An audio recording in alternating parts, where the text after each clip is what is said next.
carbonation, and the modern day cult. So what I'm going to do is create videos on different aspects of carbonation and its leader, Natureboy, so that you can understand that this is in fact a cult and its members are in danger, as well as young people here in the United States are in danger of coming across his content. So to understand a personality disorder, you have to first look at the person behind this particular cult. And so to understand Natureboy, as much as possible, you have to first understand his mind. In this video, I will focus on the religious aspects of Natureboy and where he got his beliefs, in particular about religion. So first, I'm going to focus on Christianity. And I kind of connected that with Judaism as they are very similar. They both practice under the Ten Commandments.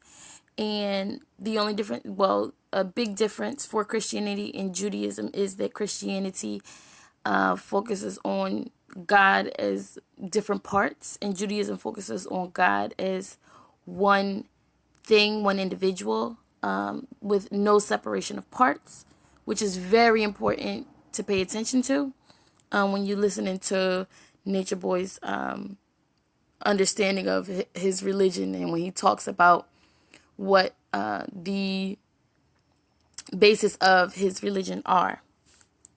Okay, and then you have Islam, or the Muslim religion.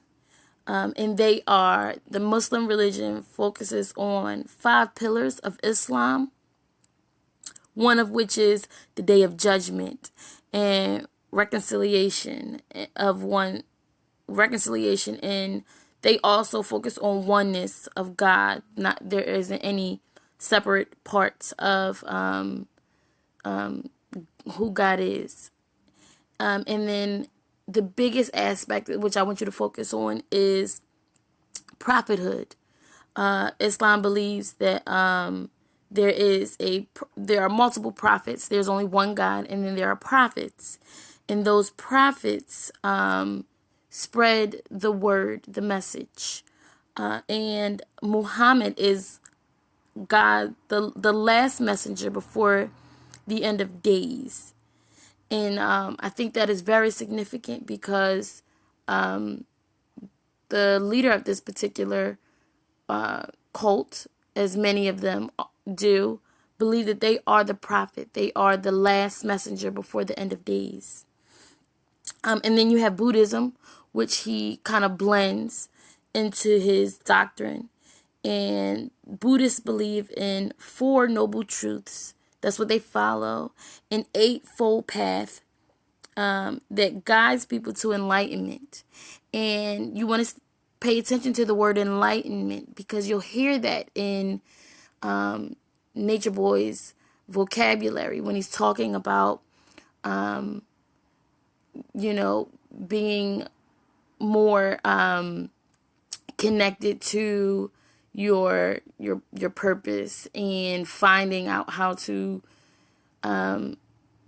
be a better individual according to his standards. You'll hear him talking about enlightenment and a higher self. And then the 4th religion, I believe he kind of blends together with these other ones, is Scientology.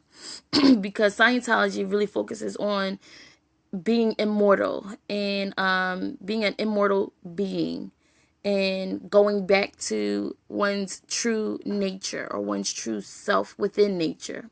So I thought that was very significant. One that I didn't, that I'm not going to really mention too much in this video is different Native American beliefs. And I'm not going to mention that because he kind of mixes them all up into one